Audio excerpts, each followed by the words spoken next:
رحمت کا کیا مطلب ہے؟ رحم وہ جگہ جہاں پہ بچہ اپنی پیدائش سے پہلے ہوتا ہے، چونکہ ماں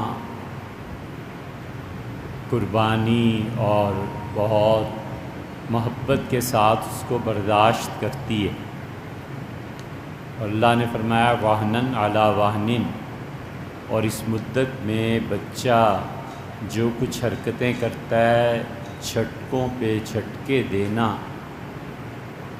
ماں اس کو برداشت کرتی ہے۔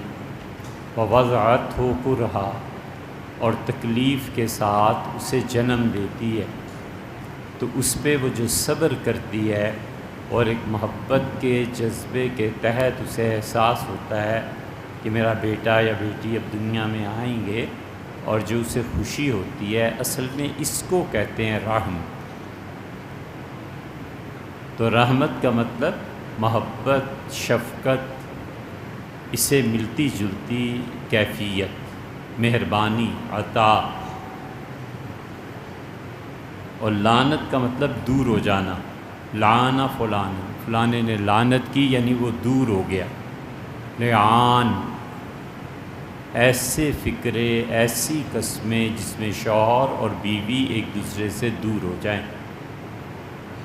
رسول اللہ صلی اللہ علیہ وسلم کی زندگی میں ایک مرتبہ یہ واقعہ پیش آ گیا، جب آیات نازل ہوئیں اور اللہ تعالیٰ نے فرمایا کہ طلاق اور اس طرح کے مسائل اور اس جرم پہ یہ سزا دی جائے، تو صحابہ رضی اللہ عنہ نے عرض کیا کہ اللہ کے رسول، اگر کوئی شخص خود اپنی بیوی کو ہی اس حال میں دیکھ لے تو پھر کیا وہ گواہوں کو بلانے جائے گا؟ تو آپ اس پہ خاموش ہو گئے، چونکہ 4 گواہوں کے لیے قرآن نے کہہ دیا تھا۔ تو اللہ تعالیٰ نے پھر آیت نازل کی، اللہ نے فرمایا کہ 4 مرتبہ عورت قسم کھائے اور 4 مرتبہ مرد قسم کھائے۔ مرد قسم کھائے کہ میں سچا ہوں، اور چوتھی مرتبہ اللہ کی لعنت یا غضب کی قسم کھائے کہ اللہ کی لعنت و مجھ پہ غضب۔ سورہ نور کے آغاز میں آتا ہے۔ اور 4 مرتبہ ہی عورت قسم کھائے کہ میں اس الزام سے پاک ہوں۔ یہ جو قسمہ قسمی شوہر اور بیوی کی ہوگی، اس کو کہتے ہیں لعان، یعنی ایک دوسرے سے دور ہو جانا۔ رسول اللہ صلی اللہ علیہ وسلم زمانے میں ہلال ابن امیہ اور ان کی اہلیہ کے ساتھ یہ واقعہ پیش آیا۔ 3 قسمیں اس نے کھائیں، پھر وہ چپ ہو گئی۔ رسول اللہ صلی اللہ علیہ وسلم بار بار فرما رہے تھے کہ دیکھو، سوچ سمجھ کے قسم کھانا، کیونکہ اللہ جانتا ہے تم 2 میں سے ایک جھوٹا ہے۔ تو ہلال رضی اللہ عنہ تو فوراً ہی قسمیں کھا گئے، اس لیے کہ انہیں پتہ تھا، ان کی آنکھوں دیکھی چیز تھی۔ اس لڑکی نے 3 مرتبہ قسم کھائی اور چوتھی مرتبہ جھجک گئی۔ جب جھجکی تو صحابہ رضی اللہ عنہ کہتے ہیں ہم سمجھے اب یہ اعتراف کر بیٹھے گی۔ پھر اس نے آہستہ سے کہا کہ میں اپنے ابا اور بھائی کو رسوا نہیں کروں گی، اور چوتھی مرتبہ بھی کہے گی۔ تو حضور صلی اللہ علیہ وسلم لا یجتمعان ابدا، قیامت تک اب یہ میاں بیوی کی حیثیت سے نہیں رہ سکتے، تو الگ الگ ہو گئے۔ اور پھر آپ نے فرمایا کہ اگر اس کے ہاں بچے کی پیدائش ہو تو بچہ مجھے لا کر دکھانا۔ تو بچہ جب لایا گیا تو رسول اللہ صلی اللہ علیہ وسلم نے اس کی پنڈلیاں دیکھیں، پھر آنکھیں دیکھی۔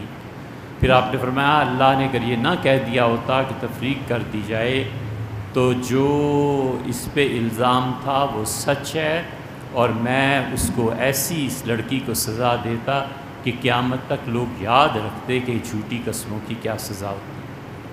پھر رسول اللہ صلی اللہ علیہ وسلم نے ایک صحابی رضی اللہ عنہ کو دے دیا اور فرمایا اس سے پالو۔ لیکن آج تک کسی کتاب میں کسی جگہ پتہ ہی نہیں چلا وہ بچہ کون تھا، کیا تھا، اس کا کیا ہوا۔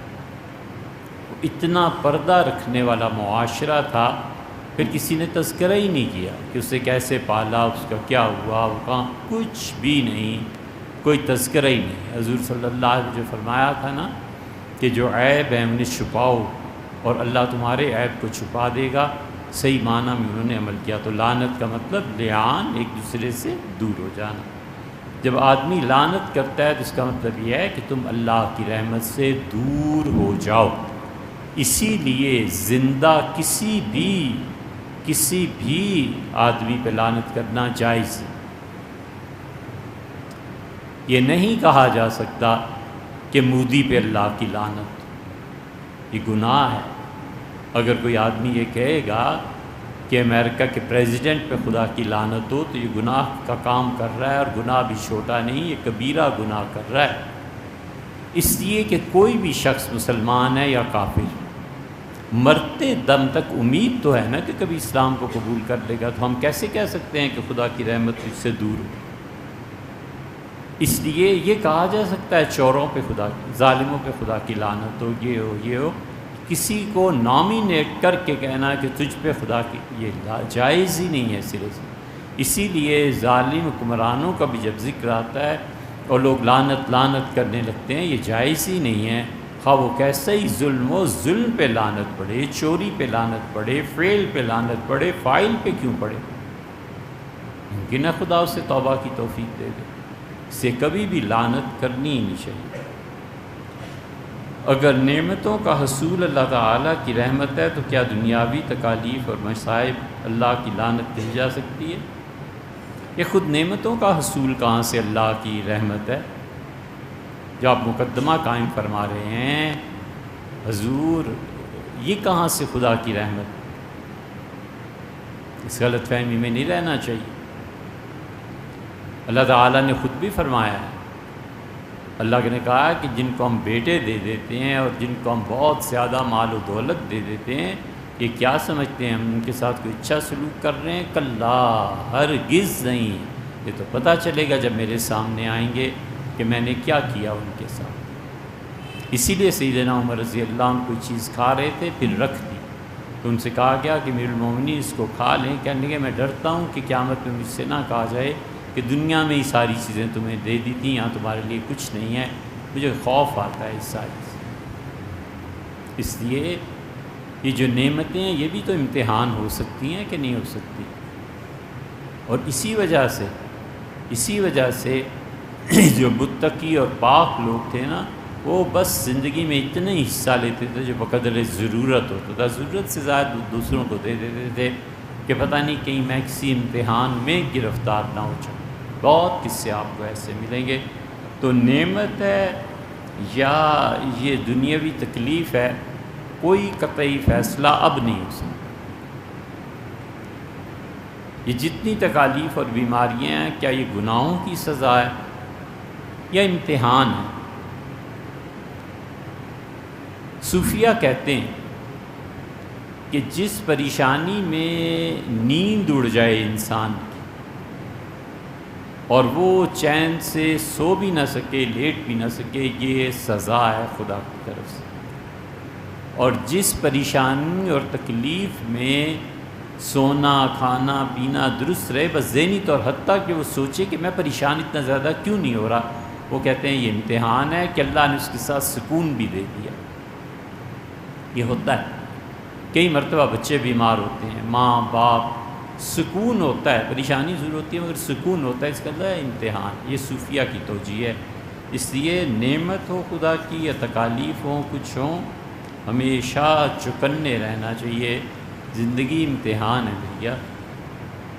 مقام محمود کیا ہے اور اس کی خاصیت کیا ہے؟ مقام محمود ایک بہت بلند و بالا مقام ہے جس پہ اللہ تعالیٰ سب سے زیادہ انعامات فرمائیں گے، اسے مقام محمود پر فائز کریں گے۔ محمود کا مطلب کیا ہے؟ ہم تعریف، حامد جو تعریف کرتا ہے، محمود جس کی تعریف کی جاتی ہے، اور محمد جس کی تعریف ہوتی ہے، یہ سارے الفاظ ایک ہی۔ تو محمود کا مطلب یہ ہوا کہ ایسا مقام جس کو دیکھ کر سب لوگ اس کی تعریف کریں گے۔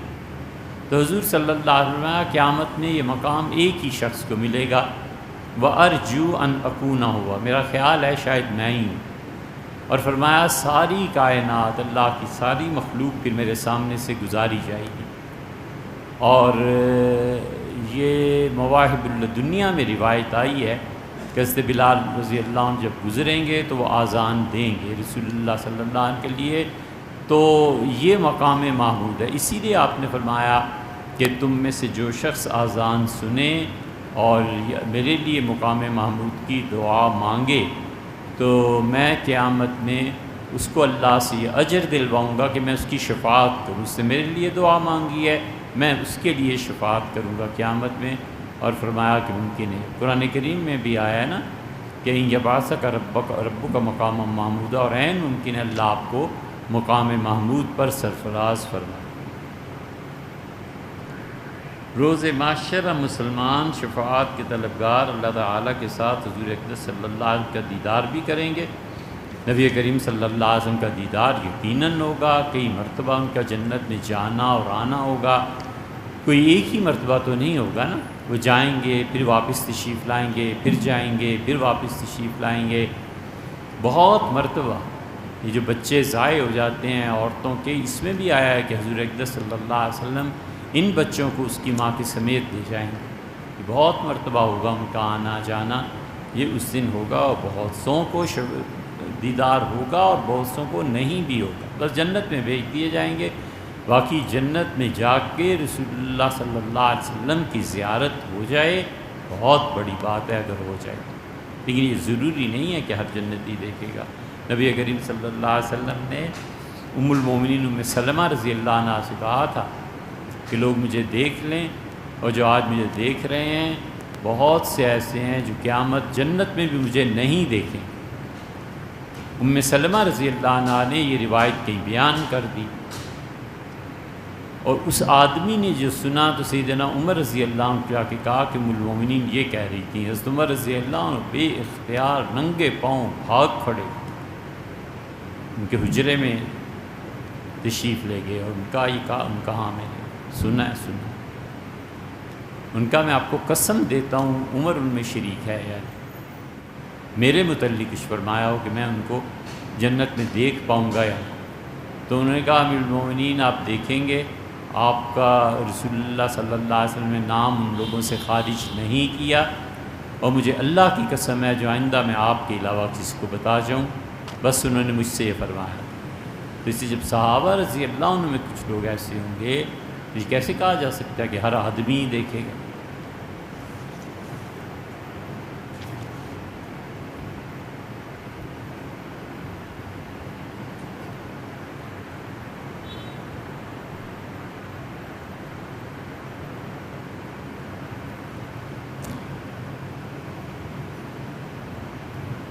بھیا یہ ایسی چیز ہے جو آپ نے تحریر فرمائی ہے، جائز بھی ہو سکتی ہے ناجائز بھی ہو سکتی۔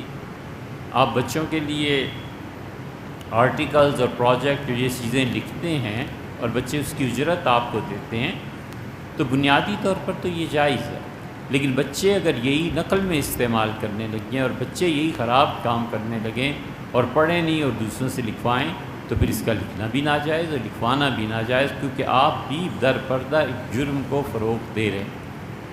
تو اس سے جس چیز کو بھی لکھنا ہو، احتیاط کا پہلو یہ ہے کہ اس بچے کا تھوڑا سا انٹرویو کر لیا جائے کہ بھئی آپ کیوں نہیں کر رہے خود کام، کیا مصروفیت ہے، کیا پڑھے لکھے ہیں، یہ آرٹیکل آپ نے دیا ہے، اس آرٹیکل میں آخر کیا کیا آتا ہے، تو پھر ججمنٹ کریں۔ تو اس لیے جائز اور ناجائز دونوں پہلو ہیں، تو اس کو سوچ سمجھ کے اختیار کرنا چاہیے۔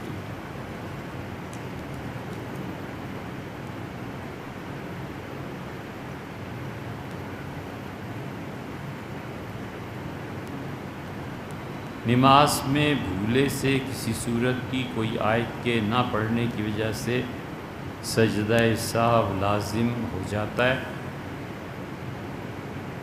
یہ سوال ہے یا خبر ہے؟ مطلب کیا کہنا چاہتے ہیں، ہمیں بتانا چاہتے ہیں مسئلہ، یہ سوال ہے کہ کیا ہو جاتا ہے؟ نماز میں بھولے سے کسی صورت کی کوئی آیت کے نہ پڑھنے کی وجہ سے سجدہ سہو لازم نہیں ہوتا۔ حضور صلی اللہ علیہ وسلم بھول گئے ہیں، ایک واقعہ نہیں ہے، کئی ایک ہیں۔ حضور اقدس صلی اللہ علیہ وسلم نماز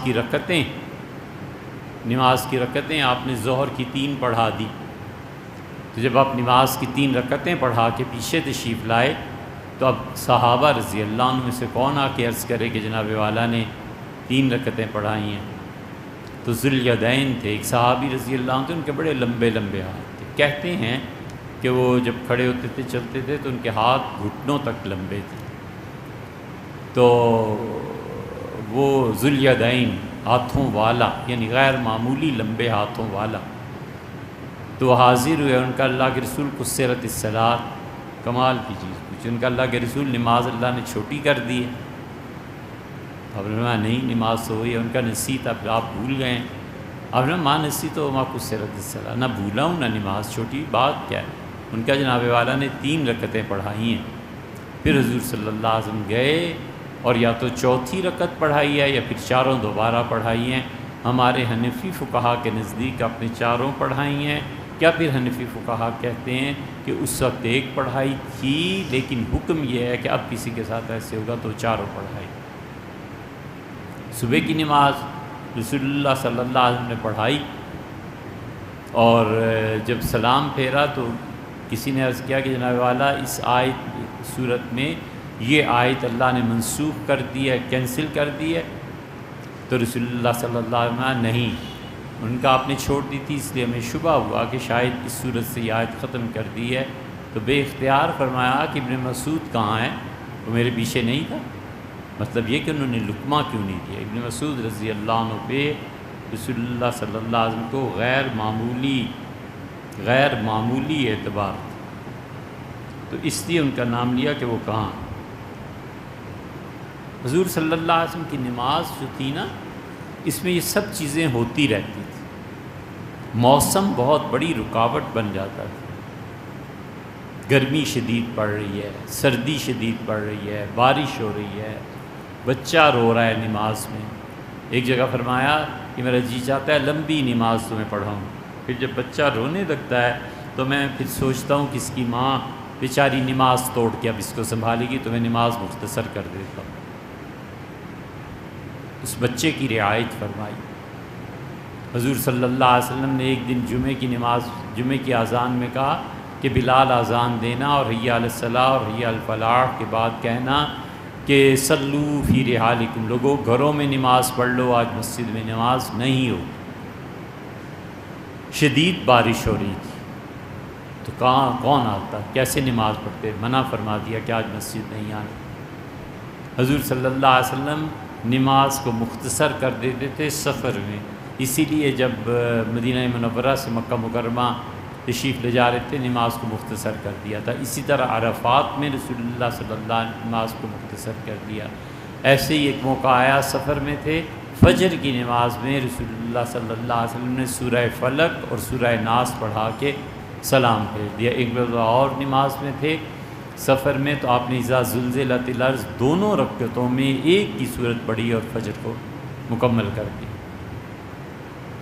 اسی طرح ایک دن نماز میں تھے، پہلی رکعت آپ نے حسب معمول طویل پڑھائی اور دوسری رکعت میں سورہ مومنون آپ نے شروع کی، اور جب 60 آیتیں پڑھ چکے تو آپ کو کھانسی شروع ہو گئی، تو گلے کی اس وجہ سے آپ نے رکوع کر دیا، آگے نہیں پڑھا. اسی طرح ایک دن رسول اللہ صلی اللہ علیہ وسلم نماز پڑھا رہے تھے فجر کی، اور آپ نے پہلی رکعت تو معمول کے مطابق پڑھائی، دوسری رکعت میں سورہ روم کی ابتدائی آیات پڑھ کے رکوع میں چلے گئے، اور سلام کے بعد فرمایا لوگوں کو کیا ہو گیا ہے، وضو ٹھیک نہیں کرتے اور میری نماز میں گڑبڑ کرتے. اب صحابہ رضی اللہ عنہ حیران ہوئے، اس لیے کہ رسول اللہ صلی اللہ علیہ وسلم کا دل جو تھا بہت حساس تھا، اور قلب مبارک اتنا حساس تھا کہ آسمان کے فیصلے وہ زمین پہ بیٹھ کے جذب کر لیتا، بتا دیتے تھے یہ ہونے والا ہے، یہ ہوگا، یہ ہوگا.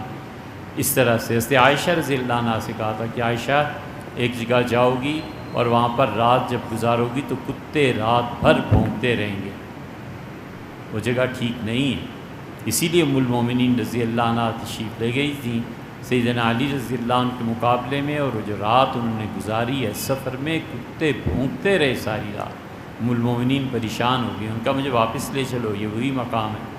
تو لوگوں نے آ کے قسمیں کھائیں کہ ام المومنین یہ وہ گاؤں نہیں ہے جس کے متعلق کہا گیا. تو پھر آگے تشریف لے گئی. بہت چیزیں، اتنا حساس دل تھا کہ رسول اللہ صلی اللہ علیہ وسلم کا قلب مبارک ان چیزوں.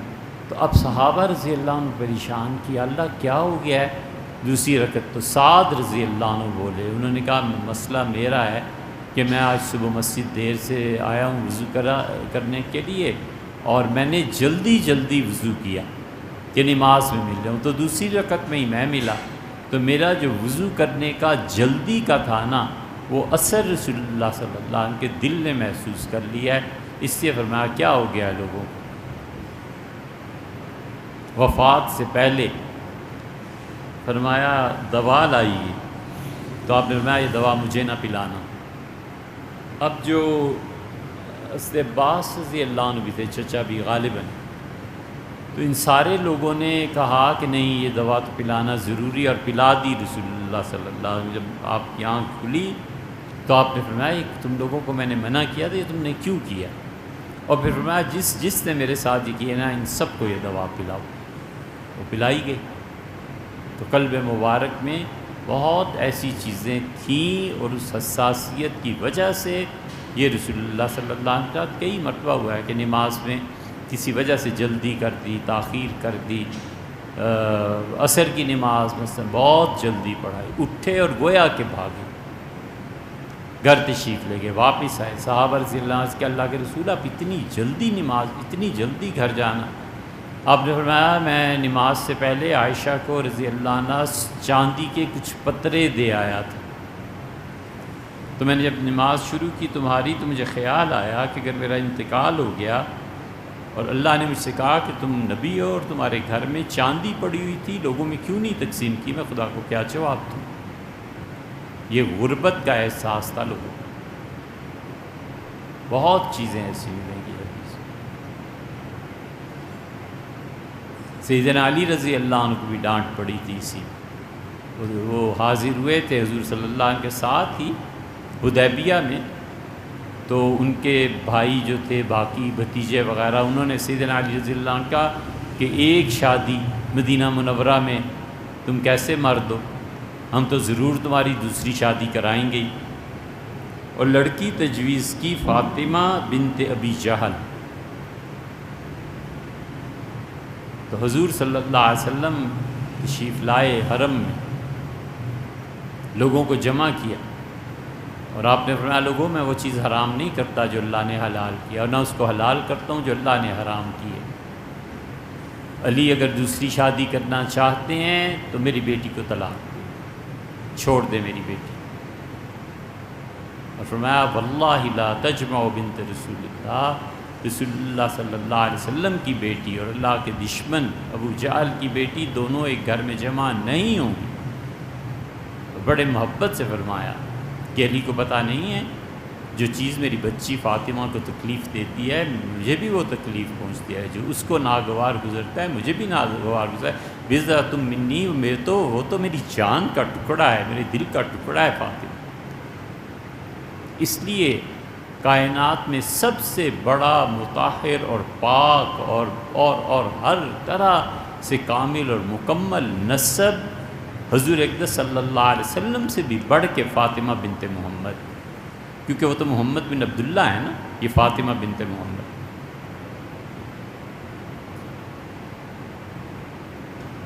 گھر میں ایک مرد یا ایک یا دو محرم خواتین کے ساتھ جماعت میں نماز پڑھا سکتا ہے، وہ آگے کھڑا ہو جائے اور خواتین پیچھے کھڑی ہو جائیں، اور اگر کوئی مرد ہیں تو پہلے وہ کھڑے ہوں، پھر بچے کھڑے ہوں، پھر وہ۔ عقیدت سے قرآن کریم کو چوما جا سکتا ہے، بالکل چوما جا سکتا ہے۔ سیدنا عثمان رضی اللہ عنہ کی روایات میں ملتا ہے بہت تلاوت کرتے تھے اور چومتے تھے قرآن کو، اور کبھی کبھی وہ کہتے تھے کلام و ربی، یہ میرے پروردگار کی بھیجی ہوئی چیز ہے۔ پہلی رکعت میں کسی لمبی سورت کی آخری آیات، ٹھیک، اور دوسری رکعت میں کوئی پوری چھوٹی سورت پڑھی جا سکتی ہے، کوئی حرج نہیں۔ دوسری رکعت میں پوری سورت پڑھ لی اور پہلی رکعت میں انہوں نے کہیں سے بھی قرآن کی۔ لیکن ایک بات یاد رکھیے، یہ جو فرض نماز ہوتی ہے نا، اس کی پہلی 2 رکعتوں میں 2 سورتیں قرآن کریم کی ان کے آخری حصے کو پڑھنا مکروہ ہے۔ بہت سے مولوی بھی کرتے ہیں اور بہت سی مسجدوں میں ایسے ہوتا ہے اور یہ نماز کے مسائل کو نہیں پڑھتے۔ فرض نماز کی پہلی 2 رکعتیں جن میں صورتیں پڑھی جاتی ہیں، مثلا پہلی رکعت اس نے پڑھا کہ قد افلح من تزکیٰ وذکر اسم ربہ فصلی، بس آخر تک پڑھ گیا، اور دوسری میں اس نے کسی اور سورت کی آخری 3 سبحان ربک رب العزت عما یصفون، پہلے یہ پڑھ لیا پھر وہ پڑھ لیا یا جو بھی، تو دونوں صورتیں قرآن کی مختلف، اب ان کی دونوں آخری آیات 2 رکعتوں میں فرض کی، اس سے نماز مکروہ ہوتی ہے، امام کو منع کرنا چاہیے، یہ شامی مسئلہ لکھا ہے۔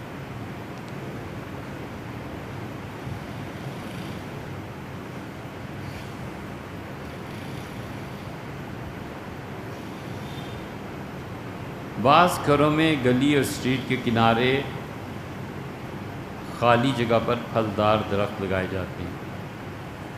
بعض گھروں میں اسٹریٹ کے کنارے، جب اسٹریٹ کے کنارے لگایا تو گھر کا درخت تو نہ ہوا نا، تو وہ قول آپ کے گلی میں درخت لگایا گیا۔ پھلدار درخت لگے ہوئے ہوتے ہیں، ٹھیک ہے، لگائے گئے ہوتے ہیں، ایک ہے لگا ہوا ہو نا، یعنی گورنمنٹ لگا دے، کب لگ گیا کچھ پتہ نہیں، کسی نے نیکی کے طور پہ، ایک ہے اس کو لگانا جان بوجھ کے، جو لگاتا ہے اور اپنی پرسنل پراپرٹی میں لگاتا ہے اس درخت کا پھل اسی کا ہوتا ہے، اور جانے والا توڑ کر کھاتا ہے تو اس کی دونوں صورتیں، ایک تو اس نے توڑا کھا لیا اس اعتماد پہ کہ کیا ایک عام ایک چیز ہی تو ہے، کون سا گھر والوں نے مجھ سے کوئی لڑ لینا ہے، انہیں بھی پتہ ہے، بس ٹھیک ہے کھائیں، کوئی حرج نہیں، اعتماد ہے۔ یہ مغلز جتنے تھے اور بڑے لوگ، اب بھی نواب بھی، جو بھی یہ لگاتا تھا نا باغ، تو لوگ خاص طور پہ پھل جب آتا تھا اس کے موسم کا تو دروازے کھول دیتے تھے، کہتے تھے جو آئے جتنا کھائے کوئی پرواہ نہیں، البتہ لے جانے کے لیے وہ ایک دکان شاپ بنا دیتے تھے۔ یہ طریقہ امریکہ میں ہے اور انگلینڈ میں بھی ہے، تو کہتے تھے کہ اگر کسی کے لیے تحفہ لے کے جانا ہے تو یہاں سے خرید کے لے جائیں، باقی کھلے ہوتے ہیں باغات، جو مرضی کھائے، کسی کو منع نہیں کرتے تھے۔ اور ایک صورت یہ ہے کہ اسے پتہ ہو کہ یہ مالک مکان کبھی گیند بھی چلی جائے تو مار پڑتی ہے، تو قریب نہیں پھٹکنے دیتا، پھر نہیں جانا چاہیے۔ بیٹے اور بیٹیوں کی موجودگی میں کیا مرنے والے کا وارث کوئی اور رشتہ دار بھی ہوتا ہے؟ ہو سکتا ہے، بعض صورتیں ایسی تھی ہیں لیکن مشکل سے پیش آتی ہیں، ہو سکتا ہے۔ اور بیوی کہاں گئی، اس کا حصہ کہاں جائے گا؟ اردو زبان میں لکھی گئی کوئی ایسی کتاب جس میں وراثت کے تمام مسائل آسان لکھے گئے ہوں اور عام آدمی تفصیل سے سمجھ سکے؟ بہت سی کتابیں، بہت سی ہیں۔ آپ وراثت کے باب میں دیوبند کے بعض اکابرین نے لکھی ہیں، اچھی کتابیں لکھی ہیں، اور وہاں اصغر حسین صاحب رحمۃ اللہ علیہ نے کتاب لکھی ہے، کراچی میں بعض علماء نے لکھی ہیں۔ آپ وراثت کے موضوع کو کسی دن دیکھیں، انٹرنیٹ پہ کتابیں آپ کو بہت سی مل جائیں گی۔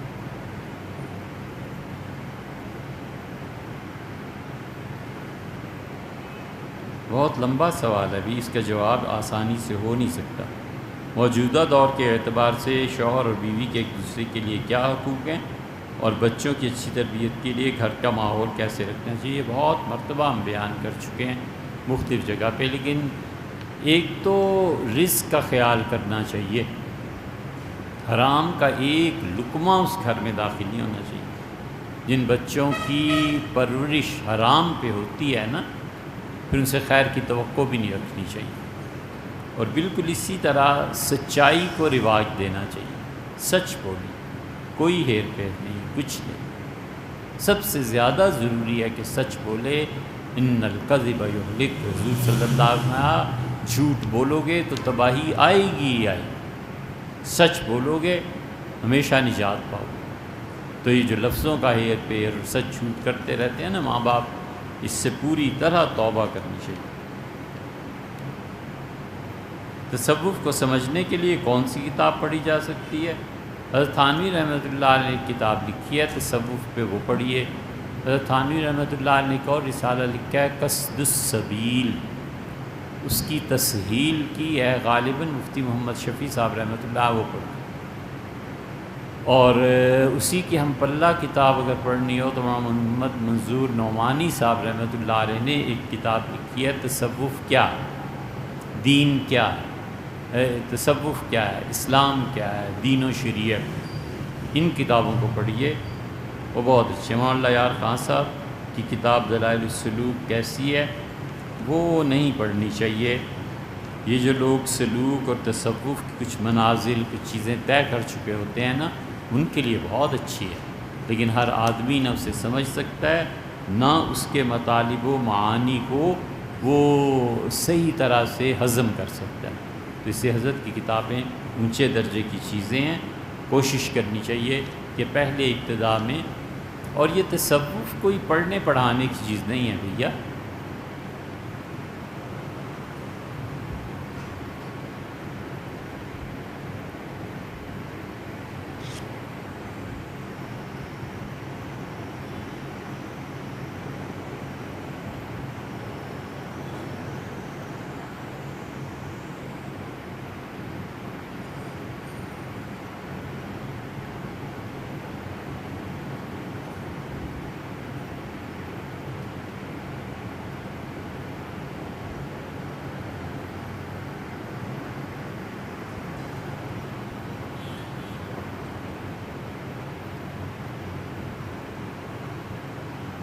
تصوف میں بہت بڑی غلط فہمی جو پیدا ہوتی ہے نا،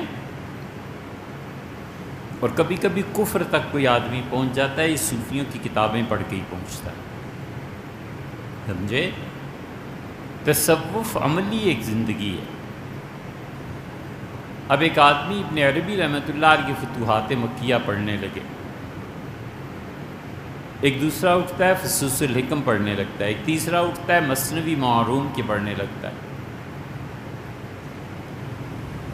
معروم نے مثنوی میں لکھا ہے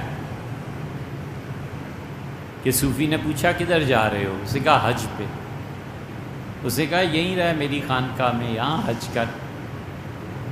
بیت اللہ پہ 60 مرتبہ نظر ڈالتا ہے، مجھ پہ دن رات رحمتیں برستی ہیں، میرا طواف کر۔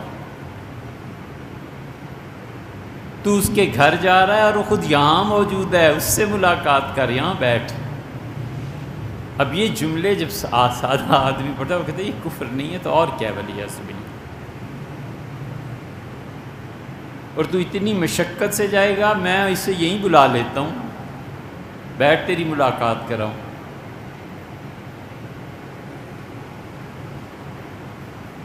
اس لیے تصوف کی خالص جو کتابیں حضرات نے لکھی ہیں اس کو نہیں پڑھنا چاہیے۔ ابتدائی کتابیں جو آسان ہیں یہ پڑھے، اور پھر عملاً تصوف کو شروع کرے۔ صوفیہ کی یہ کتابیں در حقیقت ان پہ وارد ہونے والے وہ احوال اور حالات ہیں جو تصوف کے دوران انہیں پیش آئے، انہیں اپنے احوال کو قلم بند کر دیے، وہ نہ کرتے کوئی بھی نہ پڑھتا۔ مثلا اس کی ایک مثال فتوحات مکیہ، محی الدین ابن عربی شیخ اکبر رحمۃ اللہ علیہ کو الہاماً بتایا گیا کہ تم نے یہ رمضان جو ہے یہاں گزارنا ہے مکہ مکرمہ، حاضر ہو گئے۔ مکہ مکرمہ میں جو فتوحات ان پہ جو چیزیں کھلی ہیں، 1 مہینہ انہوں نے اسٹے کیا، اور اس میں جو خواب، جو کشف، جو چیزیں انہیں نظر آئی ہیں وہ لکھتے چلے گئے۔ انہوں نے کہا میرے پروردگار میں اس کے لکھنے سے معذور ہوں، تو الہام کیا گیا کہ نہیں لکھو گے تو زندہ جلا دیے جاؤ، لکھو ہی نہیں۔ انہوں نے لکھا۔ اب وہ فصوص الحکم فتوحات مکیہ جب آئی لوگوں کے ہاتھوں میں تو لوگوں نے کہا اس سے بڑا زندیق تو کوئی ہے ہی نہیں، والعیاذ باللہ، استغفر اللہ۔ وہ کیا کرتے؟ نہ لکھتے، زندہ جل جاتے۔ بھئی آپ نہ پڑھیے، آپ کو پتہ ہی نہیں ہے کہ وہ کس مقام کا آدمی ہے، کیا چیزیں ضروری ہے اس کو پڑھنا۔ تو صوفیہ پر جو احوال وارد ہوتے ہیں سفر کے دوران اس کو لکھتے ہیں۔ صوفی لکھتا ہے میں مہدی ہوں، رپورٹ ہو گئی تھانے میں، پکڑ کے لے جاؤ۔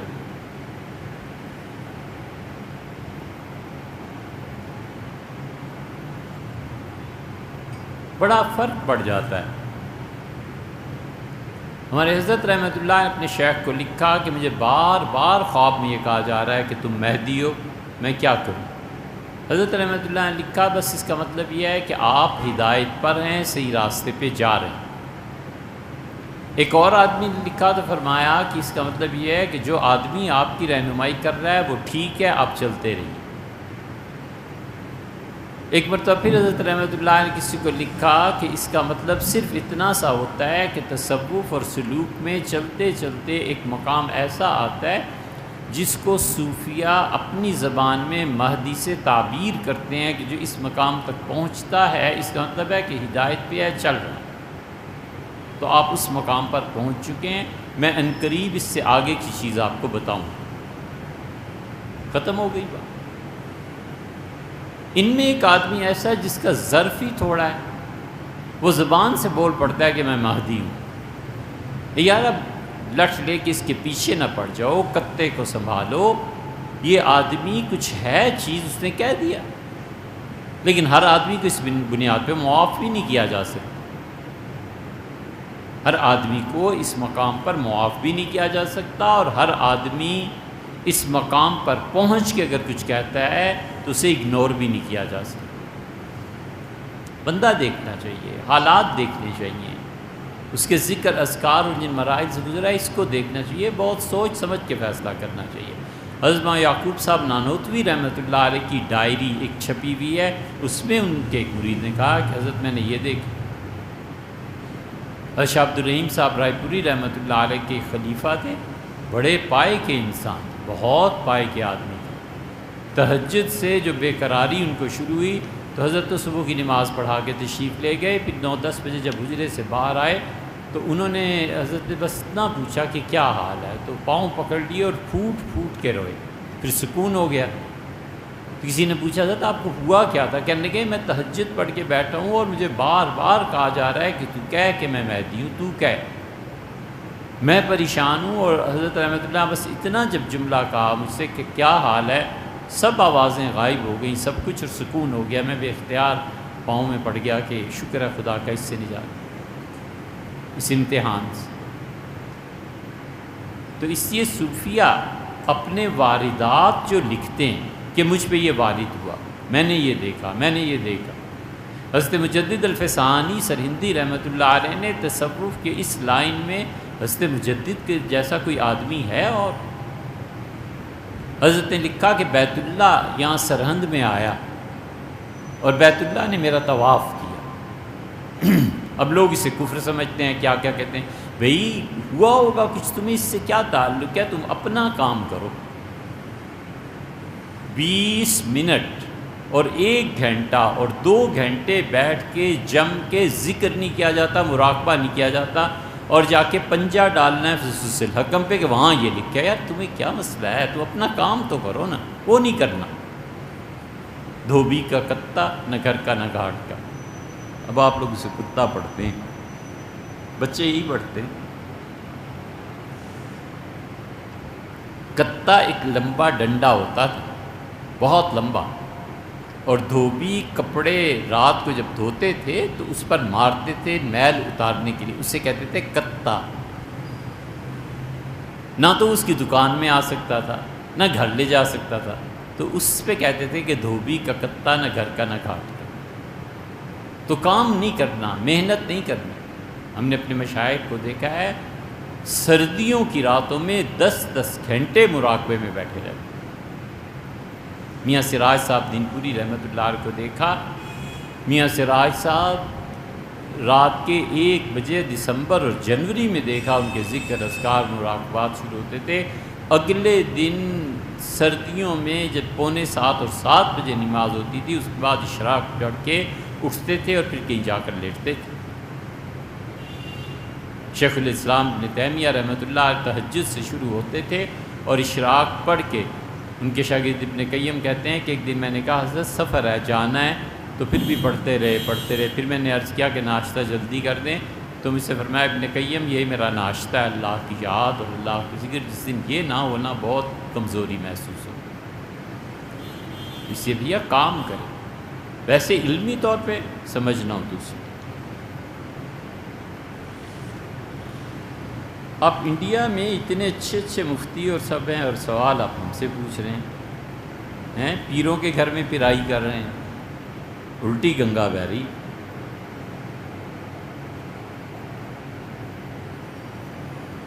آن لائن علم دین حاصل کرنا درست ہے، اس میں قباحت کیا ہے؟ آن لائن فرض کر لیجئے کوئی صرف و نحو کی کتاب پڑھاتا ہے، بخاری شریف پڑھاتا ہے، اس کو کوئی حرج نہیں ہے۔ آپ BSc کمپیوٹر سائنسز کے اسٹوڈنٹ ہیں اور انڈیا میں مہاراشٹر ریاست میں رہتے ہیں، آپ کو عالم دین بننا ہے، لیکن گھر کی ذمہ داریوں اور کالج کی وجہ سے مدرسے جا کے تعلیم مکمل نہیں کر سکتا، تو آن لائن پڑھ لیجئے جتنا آپ پڑھ سکتے ہیں، لیکن یہ بہت ضروری ہے کہ آپ اپنے آپ کو وقف کر دیں۔ علم اپنا جز بھی کسی کو نہیں دیتا جب تک کہ اپنا کل اس کے حوالے نہ کریں۔ یہ نہیں ہو سکتا کہ آپ اپنے اوقات کو ضائع کریں، سب دوستیاں توڑ لیں، ساری دنیا سے منقطع ہو جائیں، صرف آپ کی کتاب، آپ کا کورس جو کمپیوٹر کا کر رہے ہیں اور مسجد، اور اس کے علاوہ کچھ نہیں۔ جب تک آدمی علم کے لیے اپنے آپ کو تنہا نہیں کرتا، علم کبھی بھی اس کے پاس نہیں آتا۔ 3 سالہ علمیات نصاب پڑھاتے ہیں جو وہاں کلیم صدیقی صاحب کی نگرانی میں ہوتا ہے، بالکل کیجئے جناب، کوئی حرج نہیں ہے، لیکن علم کے کبر سے بچیے گا۔ علم کا جو کبر پیدا ہوتا ہے نا، یہ علم کی جو خمیر اٹھتا ہے کہ میں عالم دین ہو گیا ہوں اور میں ایسا ہو گیا ہوں اور ویسا ہو گیا ہوں، یہ جہنم کی نچلی تہہ پہ تک پہنچائے بغیر نہیں چھوڑتا۔ کبھی نہیں ہو سکتا کہ علم ہو اور پھر اس کا خمیر نہ اٹھے۔ جب علم آپ 3 سالہ وغیرہ وغیرہ یہ چیزیں پڑھ چکے ہیں تو ضرور کسی اللہ کے اچھے بندے کی صحبت میں جائیے، اور اگر جوتے ہوتے پڑے تو گھبرانے کی بات نہیں ہے، یہ ہوتا ہی ہے۔ دارالعلوم دیوبند کی شورا کا اجلاس ہوا، اور شورا کے اجلاس میں بڑے بڑے اکابر شامل تھے، اور طے ہوا کہ ہمارے بچے شام کو مانگنے جاتے ہیں۔ یہ تو اب سے 30-40 سال پہلے بھی مسجد سے کوئی نہ کوئی آتا تھا، آٹا لے جاتا تھا، روٹی بچوں کے لیے لے جاتا تھا، یہ تو اب اتنے نخرے پیدا ہوئے ہیں ان پڑھنے والوں میں۔ تو رکاوٹ کیا تھی؟ بچے روز جاتے تھے، اپنا کھانا مانگ کے لاتے تھے، ہندوؤں کے گھروں سے، سکھوں سے، مسلمانوں سے۔ رکاوٹ سب سے بڑی یہ تھی کہ سرپرست حضرت مولانا رشید احمد صاحب گنگوئی رحمۃ اللہ علیہ تھے، اور حضرت کھانا مدرسے میں پکنے ہی نہیں دیتے تھے، باورچی خانہ قائم ہی نہیں ہونے دیتے۔ شورا نے کہا کہ گنگو چلو، حضرت اب آ نہیں سکتے دیوبند، تو چلو، چلے گئے۔ جب یہ بات سامنے آئی تو حضرت رحمۃ اللہ نے فرمایا کہ تم سمجھتے نہیں ہو بات کو، یہ جو کچھ دن کو پڑھتے ہیں نا، شام کو جب مانگتے ہیں اور اپنے نفس کی ذلت محسوس کرتے ہیں، یہ اس پڑھے لکھے غرور کا علاج ہے۔ ان بچوں کو مدرسوں میں ہی کھلانا شروع کر دو گے تو اس کبر کا علاج کہاں سے ہوگا؟ اس سے ہمیشہ ایک علم کے کبر سے بچنا چاہیے، اور ایک علم کی جو امپلیمنٹیشن ہے نا، ہمارے ساتھ ساتھ بڑی اچھی بات کہتے تھے یک من علم را 10 من عقل باید کر۔ ایک من علم سنبھالنے اور اسے نافذ کرنے کے لیے 10 من عقل چاہیے۔ تو یہ 10 من عقل ہو تو پھر پتہ چلتا ہے جملہ کہنا ہے نہیں کہنا، بولنا ہے نہیں بولنا، کیا ہے، یہ پھر جا کے ہے۔